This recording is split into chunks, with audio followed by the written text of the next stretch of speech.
Le réchauffement climatique provoque la fonte des glaces. On peut alors différencier deux types de glace. La banquise, qui est composée d'eau de mer et qui est déjà plongée dans l'océan, qui ne modifie donc ni la salinité ni le niveau de la mer lors de sa fonte. Et la glace continentale, qui est composée d'eau douce. Si la totalité de la glace continentale fondait, soit 30 millions de kilomètres cubes, ça augmenterait le niveau de la mer de 84 mètres.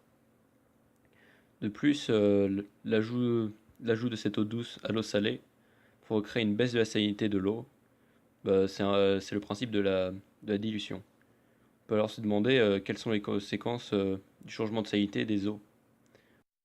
Pour cela, nous allons faire deux expériences. La première sera une expérience témoin. Nous allons prendre deux eaux de deux couleurs différentes pour voir si un courant se crée. Les deux eaux posséderont la même salinité.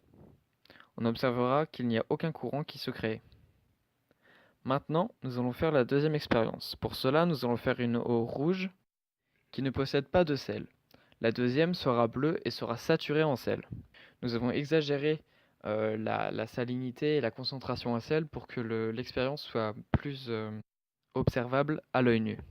On voit donc un courant qui se crée. En effet, l'eau bleue va partir vers le tuyau du bas et ainsi chasser l'eau rouge qui possède très peu de sel et qui va donc devoir emprunter le tuyau du haut pour aller là où il y a la place se crée, c'est-à-dire là où l'eau bleue part.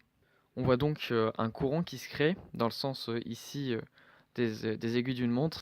Donc nous avons démontré qu'une différence de salinité va donc créer un courant car plus la salinité sera importante, plus le litre d'eau pèsera lourd et donc du coup la densité, ce changement de densité entraîne un courant grâce à la gravité.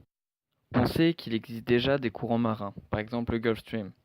Si le changement de salinité est important, alors il pourra modifier le courant dans sa vitesse, mais aussi dans sa trajectoire.